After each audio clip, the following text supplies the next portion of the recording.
Hello दोस्तों, आप सभी का स्वागत है समसामयिक घटना चक्र के इस ऑनलाइन प्लेटफॉर्म पर। मोहित आप सभी का हार्दिक स्वागत करता हूं आज अपने इस वीडियो में। आज वापस से हम लोग चर्चा करेंगे 25 और 26 फरवरी 2026 के महत्वपूर्ण करंट अफेयर। पिछले 2 दिन से क्लास आ नहीं पाई थी कुछ स्वास्थ्य समस्याओं के कारण और शहर से बाहर होने के कारण। अभी 2 दिन क्लास आपकी हुई नहीं थी, जिसके बारे में मैंने पूर्व में जानकारी आपको दे दी थी कि आपकी क्लास जो 25-26 तारीख को होनी है वो क्लास नहीं हो पाएगी। ठीक है, तो आज अपने इस क्लास में हम लोग 25 और 26 फरवरी 2026 के इंपॉर्टेंट जो करंट अफेयर है उन पर चर्चा करेंगे। साथ ही साथ यहाँ पर जो हम करंट अफेयर पढ़ेंगे उससे रिलेटेड कुछ स्टैटिक पॉइंट भी देखते चलेंगे। ठीक है, जो आपकी परीक्षा के दृष्टिकोण से बहुत महत्वपूर्ण पॉइंट्स होंगे, इन पॉइंट्स को भी हम लोग एक साथ रिकॉल करते हुए चलेंगे ताकि आपकी जो तैयारी वो और बेहतर होती चले। ठीक है, हमारी पहली खबर क्या है? पहली खबर है वज्र प्रहार 2026। ठीक है, वज्र प्रहार 2026 भारत अमेरिका संयुक्त सैन्य बल अभ्यास। यहाँ पर चर्चा करते हैं भारत और संयुक्त राज्य अमेरिका के बीच जो विशेष बल है उनके बीच में वार्षिक संयुक्त जो सैन्य अभ्यास है वज्र प्रहार का 16वां संस्करण आयोजित किया जा रहा है। ठीक है, यहाँ पर चर्चा करें, इस अभ्यास का आयोजन 24 फरवरी से 16 मार्च 2026 तक हिमाचल प्रदेश के बकलोह स्थित विशेष बल प्रशिक्षण विद्यालय में किया जाएगा। ठीक है, यहाँ पर देखा जाए इस संस्करण में भारतीय सेना के विशेष बल इकाइयों के 45 जवान और अमेरिकी विशेष बल के प्रसिद्ध जो ग्रीन बैरेट्स है, ग्रीन बैरेट्स अमेरिका के प्रसिद्ध विशेष बल है, यहाँ पर चर्चा करें, इसके 12 जवान सक्रिय रूप से पार्टिसिपेट कर रहे हैं। अभ्यास का मुख्य केंद्र देखा जाए तो पहाड़ी और दुर्गम क्षेत्रों में संयुक्त विशेष अभियानों की क्षमताओं को विकसित करना तथा सर्वोत्तम सैन्य प्रणालियों को साझा करना है। यहाँ पर देखा जाए यह अभ्यास दोनों देशों के बीच बारी बारी से आयोजित होता है और इसका पिछला जो 15वां संस्करण हुआ था, ये कब हुआ था? ये नवंबर 2024 में अमेरिका के इडाहो में आयोजित किया गया था। कहां पर? अमेरिका के इडाहो में इसको आयोजित किया गया था। कब? नवंबर 2024 में। और ये जो वज्र प्रहार 2026 का अभ्यास है, यहां पर देखा जाए जो वज्र प्रहार 2024 में नवंबर में आयोजित किया गया था, वही एग्जाम में आगे चलकर, ठीक है, 2024 का जो प्रीलिम्स हुआ था दिसंबर में, उस दिसंबर के एग्जाम में वज्र प्रहार को पूछ लिया था। ठीक, जो वज्र प्रहार था, वज्र प्रहार इस अभ्यास को पूछ लिया था। जब भी आप देखिए, जब आप युद्ध अभ्यास पढ़ते हैं तो युद्ध अभ्यास को पढ़ते टाइम 2-3 चीजों को फोकस रहा करिए। वो कौन सी ऐसी चीज है जिन पे आपको फोकस करना चाहिए? तो यहाँ पर आप देखिए, सबसे पहले आपको फोकस करना होता है कि सबसे पहले अगर युद्ध अभ्यास पढ़ रहे हैं ना, ठीक, युद्ध अभ्यास, पहले क्या ट्रेंड था कि किसी युद्ध अभ्यास के बारे में पूछ लिया गया कि ये युद्ध अभ्यास है, ये किसके किसके बीच में होता है। और अब क्या है कि किसके किसके बीच, आपको ये भी देखना है। ठीक है, कब हुआ, कम से कम डेट नहीं याद रख सकते हैं तो महीना तो याद ही रखिए। ठीक है, कब हुआ और कहां हुआ, कहां हुआ। अगर कोई बहुराष्ट्रीय अभ्यास है, ठीक है, बहुराष्ट्रीय अभ्यास, तो उसके बारे में आप ये जान रहिएगा कि जो बहुराष्ट्रीय अभ्यास है उसमें जिसमें अमेरिका सम्मिलित हो, ठीक है, रसिया सम्मिलित हो, वो वाले अभ्यास पूछे जाते हैं आपके एग्जाम में। और एक चीज आपको यहाँ पर यह भी याद रखना होगा कि अभ्यास जो है ना, ये अभ्यास, इस अभ्यास की प्रकृति क्या है? अभ्यास की प्रकृति मीन्स वो नौसैनिक अभ्यास है, थल सैनिक अभ्यास है, वायु सैनिक अभ्यास है, ये तीनों चीज आपको याद रखना होगा। तो यहाँ पर देखा जाए ये इतने पॉइंट्स है, जब आप युद्ध अभ्यास पढ़े तो एक टेबल के फॉर्मेट में आप चाहे तो उसको लिखते हुए चले, अन्यथा जहां से भी आप पढ़ रहे हैं, जिस चीज को आप रिवाइज कर रहे हैं, इतनी चीजें आपको फोकस करनी होगी, ये एरिया आपका फोकस एरिया होगा। ठीक है, चलिए आगे चलते हैं। यहाँ पर वज्र प्रहार के बारे में चर्चा करें तो इसके माध्यम से दोनों देशों के विशेष बलों के बीच अंतर संचालन तथा अंतर मिशन योजना एवं सामरिक तालमेल को मजबूत किया जाता है। भारत और अमेरिका के बीच प्रमुख सैन्य अभ्यासों में कौन कौन से अभ्यास सम्मिलित है? देखा जाए तो युद्ध अभ्यास जो थल सेना के द्वारा किया जाता है, कोप इंडिया वायुसेना के द्वारा किया जाता है, और मालाबार अभ्यास के बारे में चर्चा करें तो बहुराष्ट्रीय अभ्यास है। ये जो मालाबार अभ्यास है, इसमें कौन कौन से देश पार्टिसिपेट करते हैं? तो मालाबार अभ्यास में देखा जाए तो 4 देश पार्टिसिपेट करते हैं। वो 4 देश कौन से? वो 4 देश है क्वाड कंट्री। और क्वाड में देखा जाए तो कौन कौन से देश सम्मिलित है? यहाँ पर यूएसए शामिल है, ठीक है, ऑस्ट्रेलिया शामिल है, ऑस्ट्रेलिया शामिल है, उसके बाद देखा जाए जापान शामिल है, ठीक है, और भारत शामिल है। तो याद रखना है आपको कि जो मालाबार अभ्यास होता है, मालाबार अभ्यास के साथ साथ में हम अमेरिका के साथ और कौन कौन से अभ्यास मतलब आयोजित करते हैं? तो युद्ध अभ्यास के नाम से एक युद्ध अभ्यास एक्सरसाइज किया जाता है, एक्सरसाइज युद्ध अभ्यास, ये थल सेना के द्वारा किया जाता है। वहीं पर वायुसेना के द्वारा देखा जाए तो कौन सा अभ्यास किया जाता है? ये कोप इंडिया किया जाता है, ठीक है, कोपा इंडिया अभ्यास किया जाता है वायुसेना के द्वारा। और यहीं पर देखा जाए जो नौसैनिक अभ्यास है भारत और अमेरिका के बीच में होने वाला जो नौसैनिक अभ्यास है वो मालाबार अभ्यास है। ये देखा जाए तो बहुराष्ट्रीय अभ्यास है जिसमें अमेरिका और भारत दोनों शामिल है। अमेरिका के अलावा और भारत के अलावा ऑस्ट्रेलिया तथा जापान भी इसमें सम्मिलित होते हैं क्योंकि ये क्वाड कंट्रीज है और इन्हीं क्वाड कंट्रीज के बीच में मालाबार एक्सरसाइज आयोजित किया जाता है। चर्चा करें तो भारत ने अमेरिका के साथ 4 प्रमुख बुनियादी रक्षा समझौते में हस्ताक्षर कर रखे हैं जिनमें देखा जाए कोस्मियाई, लेमोवा, कामकासा और बैका ये सम्मिलित है, ठीक है।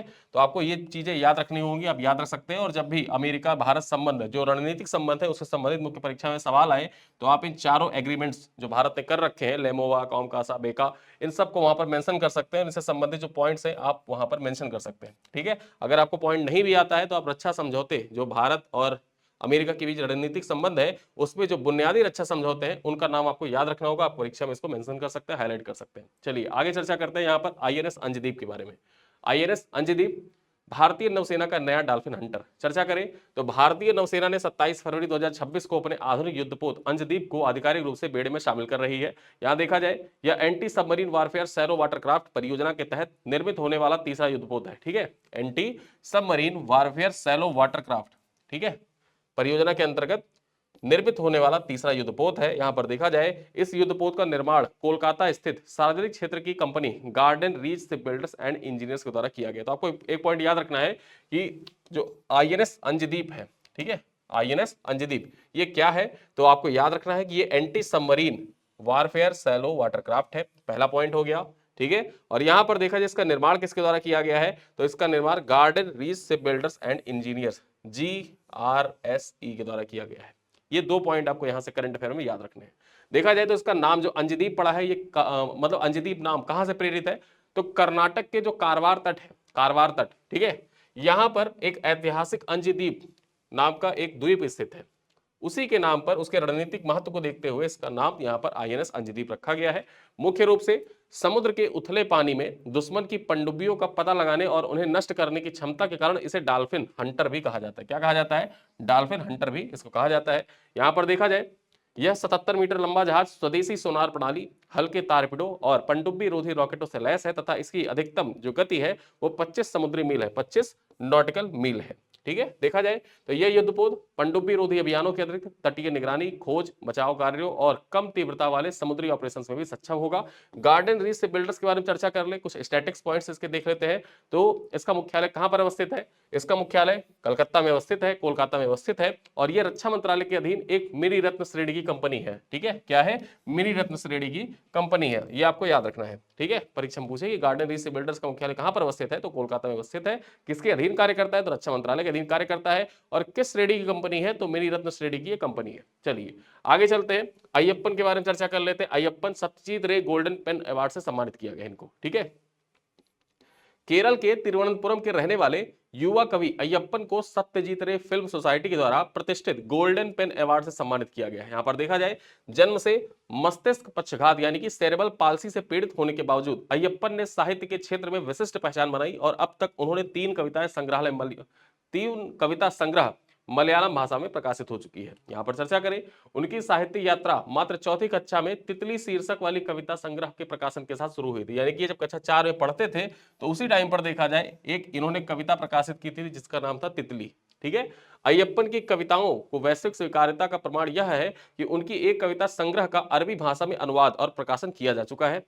सेरेब्रल पाल्सी के बारे में चर्चा कर लेते हैं जिससे ये पीड़ित हैं। यहां पर देखा जाए सेरेब्रल पाल्सी एक तंत्रिका संबंधी विकार होता है जो शारीरिक गति, मांसपेशियों के समन्वय और संतुलन को प्रभावित करता है, ठीक है। भारत सरकार के द्वारा दिव्यांगजन आर्थिक अधिनियम 2016 जो 2016 है, दिव्यांगजन अधिकार अधिनियम, ठीक है। यहां पर देखा जाए दिव्यांगजन अधिकार अधिनियम 2016 है, इसके तहत जो सेरेब्रल पाल्सी है इसको विशिष्ट दिव्यांगता के रूप में मान्यता प्रदान की गई है भारत सरकार के द्वारा, ठीक। चलिए अगली खबर पर चर्चा करें। यहां पर देखा जाए इंस्टाग्राम पर 100 मिलियन यानी कि 10 करोड़ 100 मिलियन या 10 करोड़ फॉलोअर्स वाले पहले वैश्विक नेता। चर्चा करते हैं। प्रधानमंत्री नरेंद्र मोदी इंस्टाग्राम पर 10 करोड़ यानी कि 100 मिलियन फॉलोअर्स के आंकड़ा पार करने वाले दुनिया के पहले राजनीतिक नेता बन गए हैं। यहां पर देखा जाए इससे पहले विराट कोहली वगैरह ने प्राप्त किया है, लेकिन राजनीतिक नेता के बारे में चर्चा करें, जो पॉलिटिकल लीडर है, पॉलिटिकल फिगर है, उनमें देखा जाए तो नरेंद्र मोदी का पहला नाम है, ठीक है। 2014 में इंस्टाग्राम पर इनका अकाउंट बना था और पिछले एक दशक में उनकी लोकप्रियता में निरंतर वृद्धि हुई है। फॉलोअर्स की संख्या के मामले में प्रधानमंत्री नरेंद्र मोदी ने अमेरिका के राष्ट्रपति डोनाल्ड ट्रंप के कितने फॉलोवर है? 4.32 करोड़ फॉलोवर है। और वहीं पर पूर्व राष्ट्रपति बराक ओबामा इनके 3.62 करोड़ फॉलोवर हैं, इनसे आगे निकल चुके हैं। यहां पर देखा जाए इंस्टाग्राम की स्थापना, अब इंस्टाग्राम से संबंधित जो इंस्टाग्राम है ना, इंस्टाग्राम से संबंधित पॉइंट्स जान लीजिए जो आपके स्टैटिक जीके के दृष्टिकोण से इंपॉर्टेंट है कि इसकी स्थापना 2010 में हुई थी। कब हुई थी इंस्टाग्राम की स्थापना, जिसको आप आजकल रील्स के लिए देखा जाए सबसे ज्यादा फॉलो किया जाता है? इंस्टाग्राम की स्थापना 2010 में हुई थी। किसके द्वारा की गई थी इसकी स्थापना? केविन सिस्ट्रोम और माइक क्रीगर के द्वारा इसकी स्थापना की गई थी। ये दो नाम आपको याद रखना है, केविन सिस्ट्रोम और माइक क्रीगर, इनके द्वारा इंस्टाग्राम की स्थापना की गई थी। ठीक है, जैसे मार्क जकरबर्ग के द्वारा फेसबुक की स्थापना की गई थी, उसी प्रकार से देखा जाए तो आपको इंस्टाग्राम को याद रखना है। और इंस्टाग्राम देखा जाए पहले, ठीक है, पहले क्या था, ये स्वतंत्र रूप से कार्य करता था, लेकिन बाद में इसका अधिग्रहण कर लिया गया किसके द्वारा? मेटा के द्वारा, जो पूर्व में फेसबुक के नाम से जाना जाता था। और आज आप जानते ही हैं कि मेटा के अंतर्गत ही जो इंस्टाग्राम है वो चलता है। चलिए आगे देखते हैं। प्रधानमंत्री नरेंद्र मोदी से रिलेटेड एक महत्वपूर्ण खबर और है, यहां पर चर्चा करें। प्रधानमंत्री नरेंद्र मोदी को मिला speaker of the Knesset medal. ठीक है, यहां पर ये क्नेसेट लिखा है, लेकिन इसको पढ़ते क्या है? नेसेट पढ़ते हैं। नेसेट क्या है? जो इजराइल की संसद है उसको नेसेट कहा जाता है। ठीक है, और speaker of the Knesset medal से सम्मानित किसको किया गया है? प्रधानमंत्री नरेंद्र मोदी को सम्मानित किया गया है। चर्चा करते हैं, खबर क्या है? प्रधानमंत्री नरेंद्र मोदी को इजराइल के संसद नेसेट का सर्वोच्च संसदीय सम्मान, जो इजराइल का सर्वोच्च संसदीय सम्मान है, यहां पर देखा जाए speaker of the Knesset medal प्रदान किया गया है। वह यह प्रतिष्ठित सम्मान पाने वाले या प्राप्त करने वाले न केवल पहले भारतीय अपितु दुनिया के पहले वैश्विक नेता भी बन गए हैं। ठीक है, चर्चा करें इससे पूर्व वर्ष 2018 में उन्हें फिलिस्तीन का सर्वोच्च नागरिक सम्मान grand collar of the state of फिलिस्तीन से नवाजा गया था। इस नवीनतम उपलब्धि के साथ प्रधानमंत्री नरेंद्र मोदी दुनिया के पहले ऐसे राजनेता बन गए हैं जिन्हें इजराइल और फिलिस्तीन दोनों परस्पर विरोधी राष्ट्रों से उनके सर्वोच्च सम्मान प्राप्त हो चुके हैं। ठीक है, यहां पर देखा जाए पहले ऐसे राजनेता हैं। यहां पर इजराइल के द्वारा भी अपना जो सर्वोच्च सम्मान है वो दिया जा चुका है और फिलिस्तीन के द्वारा भी प्रदान किया जा चुका है। चर्चा करें आगे। यह सम्मान भारत की संतुलित और स्वतंत्र विदेश नीति का प्रमाण है, जिसे कूटनीतिक भाषा में डी हाइफनेशन पॉलिसी कहा जाता है। ठीक है, D hyphenation policy.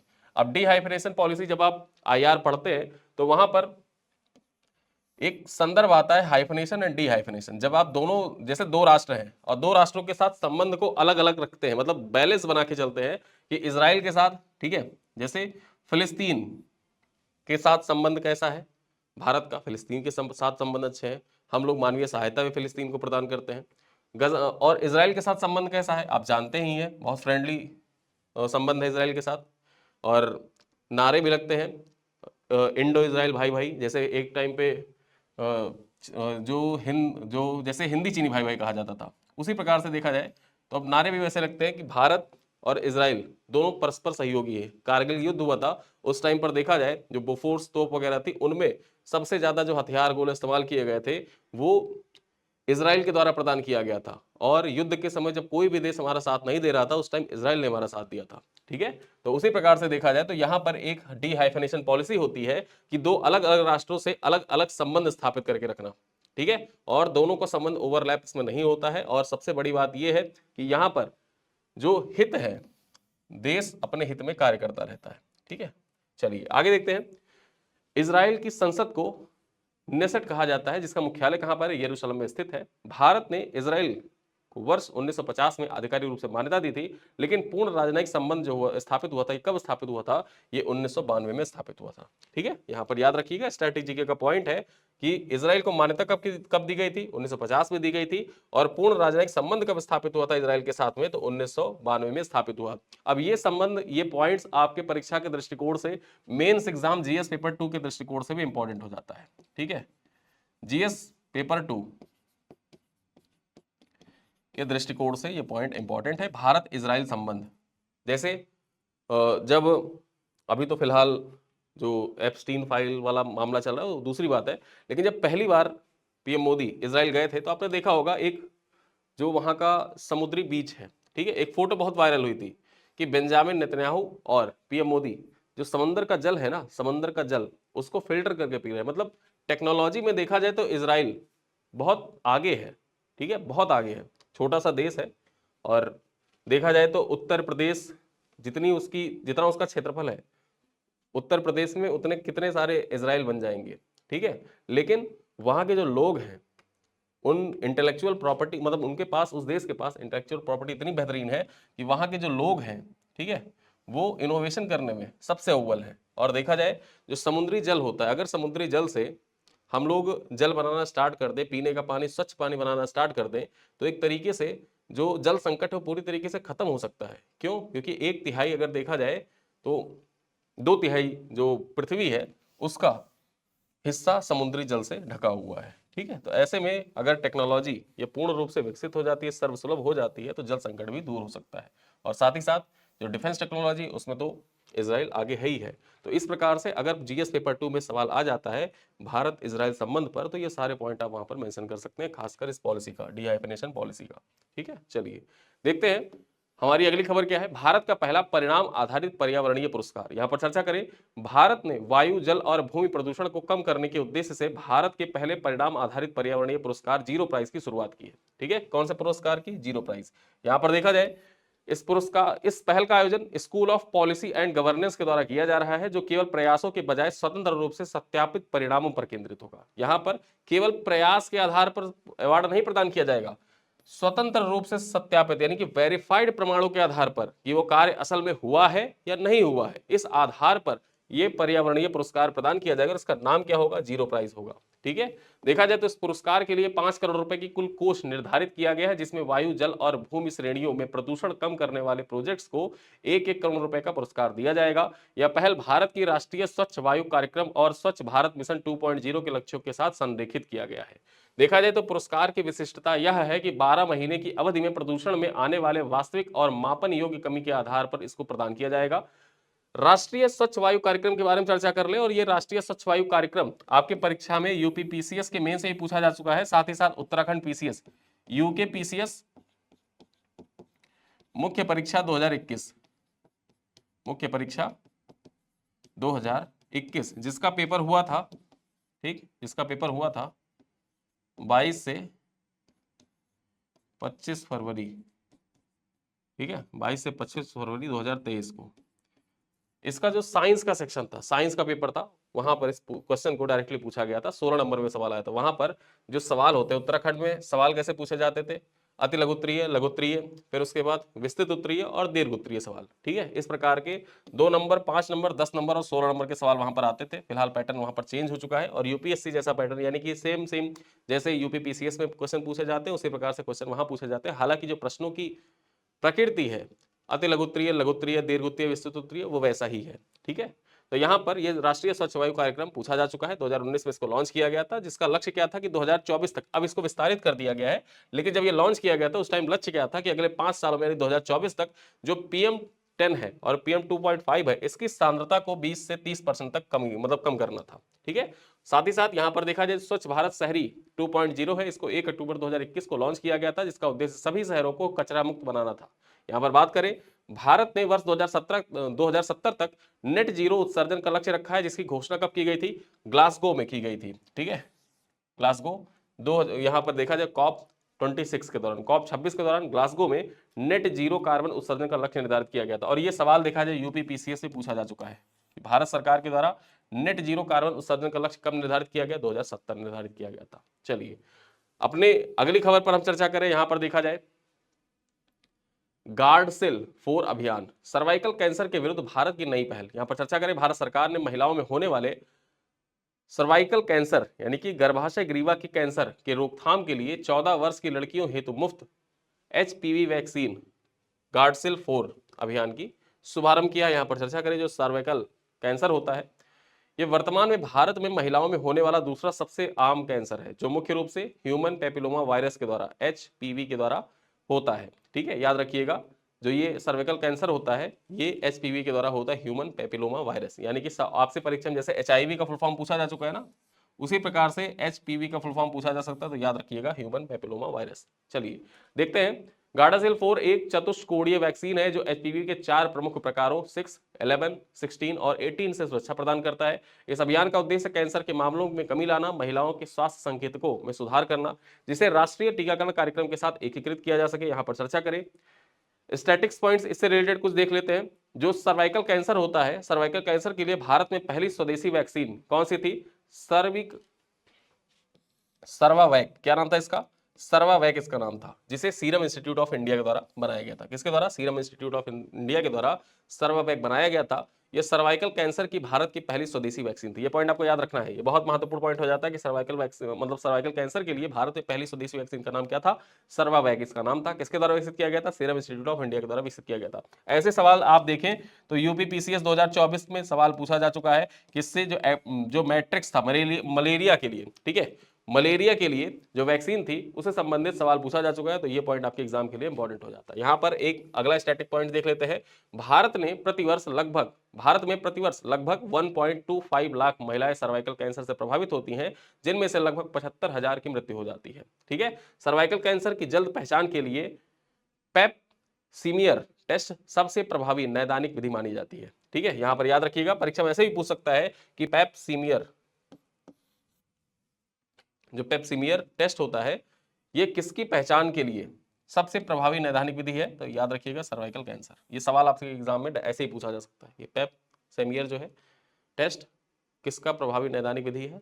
Cervical cancer का। चलिए आगे देखते हैं प्रोफेसर वी रविंद्रन के बारे में। प्रोफेसर वी रविंद्रन यूएन के अंतरराष्ट्रीय एआई वैज्ञानिक पैनल में शामिल हुए हैं। पर चर्चा करते हैं। आईआईटी मद्रास के प्रोफेसर वी रविंद्रन को संयुक्त राष्ट्र द्वारा गठित independent international scientific panel on AI के सदस्य के रूप में नियुक्त किया गया है। यह वैश्विक पैनल आर्टिफिशियल इंटेलिजेंस के सामाजिक आर्थिक प्रभावों का विश्लेषण करने और उसकी जिम्मेदारी तथा सुरक्षित उपयोग को पर वैश्विक मान्यता प्रदान करने के लिए बनाया गया है। ठीक है, देखा जाए तो प्रोफेसर रविंद्रन वर्तमान में आईआईटी मद्रास में सेंटर ऑफ रिस्पॉन्सिबिलिटी एआई के प्रमुख हैं, जहां वे एआई के नैतिक और उत्तरदायी उपयोग पर शोध का नेतृत्व कर रहे हैं। उन्होंने डेटा साइंस और एआई के क्षेत्र में भारत की शोध की दिशा तय करने में महत्वपूर्ण भूमिका निभाई है, जिसके लिए उन्हें अंतर्राष्ट्रीय स्तर पर ख्याति प्राप्त है। यहाँ पर देखा जाए उनकी नियुक्ति एआई के वैश्विक नियामक ढांचे, जो रेगुलेटरी फ्रेमवर्क है, उसको तैयार करने में भारत की तकनीकी विशेषज्ञों के बढ़ते प्रभाव का संकेत भी है। चर्चा करें, यहाँ पर कुछ स्टैटिक्स पॉइंट्स है, देख लेते हैं। संयुक्त राष्ट्र की स्थापना कब हुई थी? 24 अक्टूबर 1945 को हुई थी। यहां पर देखा जाए जो 24 अक्टूबर का दिन होता है, इसको संयुक्त राष्ट्र दिवस के रूप में भी मनाया जाता है। और इसका मुख्यालय कहां पर है? यूएन का मुख्यालय न्यूयॉर्क में है। वहीं पर आगे हम चर्चा कर लेते हैं, जो एआई का नैतिक उपयोग के लिए यूनेस्को ने वर्ष 2021 में एआई की नैतिकता पर वैश्विक अनुशंसा, ठीक है, यानी कि global recommendation on ethics of AI जारी किया था। ठीक है, याद रखिएगा, एग्जाम में पूछेगा क्या आपसे, अगर इस स्टैटिक पॉइंट से कुछ पूछना होगा तो सीधे सीधे पूछेगा कि global recommendation on the ethics of AI, global recommendation on the ethics of AI, ये किसके द्वारा प्रकाशित किया गया? ठीक है, ये किसके द्वारा प्रकाशित किया गया? तो ये यूनेस्को के द्वारा प्रकाशित किया गया है, यूनेस्को द्वारा। ये पॉइंट आपको याद रखना। कब प्रकाशित किया गया था? 2021 में इसको प्रकाशन किया गया था। चलिए आगे देखते हैं। मणिपुरी फिल्म बूंग बाफ्टा जीतने वाली पहली भारतीय चिल्ड्रंस फिल्म बनी है। ठीक है, चर्चा कर लेते हैं। लंदन में आयोजित प्रतिष्ठित BAFTA British academy film award में मणिपुरी भाषा की फिल्म है बूंग। इसने सर्वश्रेष्ठ चिल्ड्रंस एंड फैमिली फिल्म का पुरस्कार जीता है। यह इस श्रेणी में बाफ्टा पुरस्कार प्राप्त करने वाली भारत की पहली फिल्म है जिसने वैश्विक स्तर पर भारतीय क्षेत्रीय सिनेमा का मान बढ़ाया है। यहाँ पर देखा जाए, इस फिल्म का निर्देशन लक्ष्मी प्रिया देवी के द्वारा किया गया है। ठीक है, याद रखिएगा, जो ये बूंग फिल्म है, इसका निर्देशन किसके द्वारा किया गया? लक्ष्मी प्रिया देवी के द्वारा किया गया है। जबकि इसका निर्माण एक्सेल एंटरटेनमेंट, फरहान अख्तर और रितेश सांगवानी के सहयोग से हुआ है। यहाँ पर देखा जाए, फिल्म की कहानी मणिपुर की पृष्ठभूमि पर आधारित है, जो एक छोटे बच्चे के अपने पिता की खोज में निकलने और जीवन के अनुभवों की खूबसूरती से दर्शाता है। यहाँ पर बात कर ले स्टैटिक्स पॉइंट्स कुछ है। बाफ्टा, जिसको British academy of film and television arts के नाम से आप जानते हैं, इसकी यहाँ पर देखा जाए, इसकी प्रतिष्ठा के कारण इसको ब्रिटेन का ऑस्कर भी कहा जाता है। जो बाफ्टा है, बाफ्टा को ब्रिटेन का ऑस्कर भी कहा जाता है। और इसकी स्थापना कब हुई थी? 1947 में, जब भारत आजाद हुआ था, उसी वर्ष देखा जाए इसकी बाफ्टा की स्थापना भी हुई थी। ठीक है, यहाँ पर एक स्टैटिक पॉइंट और है, याद रखिए, मणिपुरी सिनेमा के इतिहास में जो मात मगी मणिपुर 1972, ये पहली फीचर फिल्म थी। मात मगी मणिपुर 1972 में फिल्म आई थी और ये मणिपुरी भाषा में बनी हुई पहली फीचर फिल्म थी। यहाँ पर जो भाषा है, भाषा की बात आई है तो याद रखिए भारतीय संविधान की 8वीं अनुसूची में मणिपुरी भाषा को वर्ष 1992 में 71वें संविधान संशोधन के माध्यम से शामिल किया गया था। यानी कि जो 8वीं अनुसूची है उसमें मणिपुरी भाषा को कब सम्मिलित किया गया था, तो आपको याद रखना है 1992 में 71वें संविधान संशोधन के माध्यम से इसको शामिल किया गया था। इंपॉर्टेंट क्यों हो जाता है, कभी कभी होता क्या है कि करंट अफेयर के इंपॉर्टेंट जो पॉइंट्स होते हैं उनसे रिलेटेड जो उसका स्टैटिक जीके का पॉइंट होता है वो पूछ लेता है एग्जाम में आपके, ठीक है। और आप सोचते हैं ये ऐसे रैंडम सवाल, अगर रैंडम नहीं आता है, वो करंट से रिलेट करके आता है। सेम सवाल ऐसा ही अगर मणिपुरी के बारे में परीक्षा में आपसे पूछ ले तो आप यही सोचेंगे कि पॉलिटी का सवाल उठा के पूछ ले। पॉलिटी का नहीं पूछा है, पूछा वो करंट, वो पूछ करंट रहा है, करंट से उसको रिलेट करके पूछ रहा है, ठीक है। उसने करंट पढ़ा, करंट में उसको मणिपुरी के बारे में पता चला और ये सवाल आपसे एग्जैक्टली पूछा भी जा सकता है एग्जाम में, ठीक है। इसी वजह से यहाँ पर स्टैटिक पॉइंट लिख के इस पॉइंट को सम्मिलित भी किया गया। चलिए आगे देखते हैं रॉब जेटन के बारे में। रॉब जेटन नीदरलैंड्स के सबसे युवा और पहले समलैंगिक प्रधानमंत्री बने हैं, ठीक है। यहां पर चर्चा कर लेते हैं। 38 वर्षीय रॉब जेटन, ठीक है, नीदरलैंड्स के नए प्रधानमंत्री के रूप में इन्होंने पद की शपथ ली है। वह नीदरलैंड्स के इतिहास में प्रधानमंत्री पद संभालने वाले अब तक के सबसे युवा व्यक्ति बन गए हैं। यहाँ पर चर्चा करें, रॉब जेटन देश के पहले ऐसे प्रधानमंत्री हैं जो खुले तौर पर समलैंगिक यानी कि गे होने का दावा करते हैं, जो डच राजनीति में एक ऐतिहासिक सामाजिक बदलाव को दर्शाता भी है। वो डेमोक्रेट्स 66, ठीक है, यहाँ पर देखा जाए डेमोक्रेट 66, जिसको D66 पार्टी के नाम से जाना जाता है, इसके नेता है और इससे पूर्व वह देश के जलवायु और ऊर्जा मंत्री के रूप में कार्य कर चुके हैं। यहाँ पर बात करें स्टैटिक्स पॉइंट्स, नीदरलैंड्स की राजधानी कहां पर है, एम्स्टर्डम में है, जबकि इसकी सरकार का मुख्यालय, ठीक है, मुख्यालय कहां पर है, और अंतरराष्ट्रीय न्यायालय ये सब कहां पर अवस्थित है, द हेग में अवस्थित है, ठीक है। नीदरलैंड्स का मुख्यालय एम्स्टर्डम है, जबकि सरकार का मुख्यालय और अंतरराष्ट्रीय न्यायालय का मुख्यालय ये सब कहां पर है, ये सब द हेग में अवस्थित है। यहाँ पर पॉइंट चर्चा करें, नीदरलैंड्स ने 2001 में समलैंगिक विवाह को कानूनी मान्यता देने का दुनिया का पहला देश बना था, ठीक है। जो नीदरलैंड्स था 2001 में इसने समलैंगिक विवाह को कानूनी मान्यता दी थी और इसी के साथ ऐसा करने वाला ये दुनिया का पहला देश बन गया था। चलिए आगे चर्चा करते हैं केरलम के बारे में और आज के हमारे इस करंट अफेयर के पॉइंट में हमारा अंतिम पॉइंट है केरलम भाषाई अस्मिता और राज्य पुनर्गठन का नया अध्याय। यहाँ पर चर्चा करें, प्रधानमंत्री नरेंद्र मोदी की अध्यक्षता में सेवा तीर्थ नए पीएमओ परिसर, जो सेवा तीर्थ है, जो पीएमओ परिसर था उसका नाम परिवर्तित करके अब क्या कर दिया गया है, सेवा तीर्थ कर दिया गया है। और यहाँ पर देखा जाए पहली कैबिनेट की बैठक हुई जिसमें केरल का नाम बदलकर केरलम करने का प्रस्ताव को मंजूरी प्रदान कर दी गई है। देखा जाए तो यह निर्णय केरल विधानसभा के द्वारा 2023 और 2024 में पारित उन प्रस्तावों के आधार पर लिया गया है जिनमें मलयालम भाषा के अनुरूप राज्य का नाम केरलम करने का आग्रह किया गया था, ठीक है। राज्य का नाम बदलने की प्रक्रिया भारतीय संविधान के अनुच्छेद 3 के तहत संचालित होती है, जिसमें संसद को किसी राज्य के नाम बदलने या उसकी सीमाओं में परिवर्तन करने का अधिकार प्राप्त होता है। यहां पर बात करें, इस प्रक्रिया के अंतिम चरण में राष्ट्रपति के हस्ताक्षर के बाद संविधान की प्रथम अनुसूची फर्स्ट शेड्यूल में संशोधन किया जाता है। स्टैटिक पॉइंट्स देख लेते हैं, किसी राज्य का नाम बदलने के लिए संसद में साधारण बहुमत की आवश्यकता होती है। ये पॉइंट 2019, ठीक है, यूपी पीसीएस 2000 आई थिंक 20 या 19 से पूछा गया था, ठीक है, मुझे एग्जैक्ट नहीं याद है, लेकिन 2020 या 19 में ये सवाल पूछा गया था कि राज्य का नाम बदलने के लिए जो किस प्रकार की बहुमत की आवश्यकता होती है, ठीक है, यही सवाल आया हुआ था। तो याद रखिएगा संसद की जो साधारण बहुमत होती है उसकी आवश्यकता होती है। यहाँ पर बात करें स्टैटिक पॉइंट्स कुछ और जान लेते हैं। उत्तर प्रदेश का नाम यूनाइटेड प्रोविंस से बदलकर 1950 में क्या रखा गया था, उत्तर प्रदेश रखा गया था, जबकि मद्रास का नाम तमिलनाडु कब रखा गया, ये 1969 में रखा गया था, ठीक है। और उत्तर प्रदेश का नाम जो परिवर्तन हुआ था ये 24 जनवरी 1950 को हुआ था और इसी वजह से जो 24 जनवरी का दिन होता है इसको उत्तर प्रदेश दिवस के रूप में मनाया जाता है।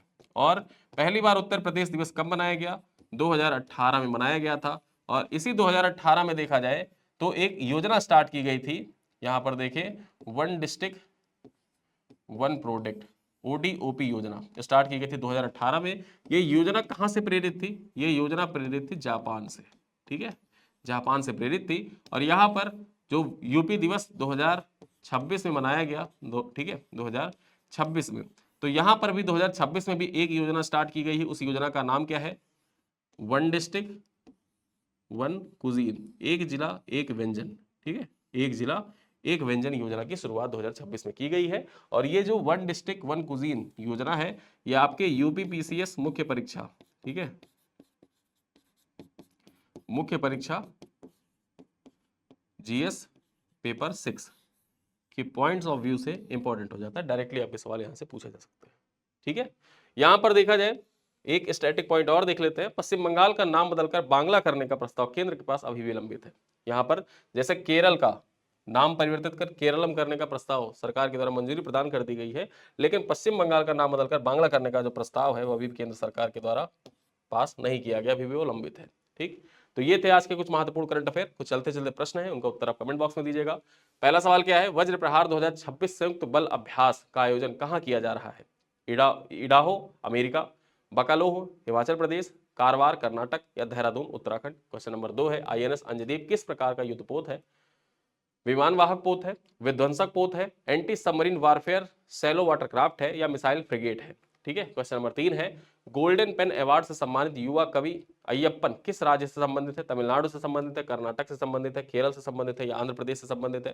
क्वेश्चन नंबर 4 है, भारत का पहला परिणाम आधारित पर्यावरणीय पुरस्कार जीरो प्राइज किससे संबंधित है? डिजिटल नवाचार से, प्रदूषण में जो मापनीय कमी है उससे संबंधित है, कृषि उत्पादन में वृद्धि से संबंधित है, जल संरक्षण तकनीकी से संबंधित है, और अंतिम सवाल है पांचवा, गार्डासिल 4 वैक्सीन किस रोग के रोकथाम के लिए दी जाती है? स्तन कैंसर, फेफड़ों के कैंसर, सर्वाइकल कैंसर या त्वचा कैंसर?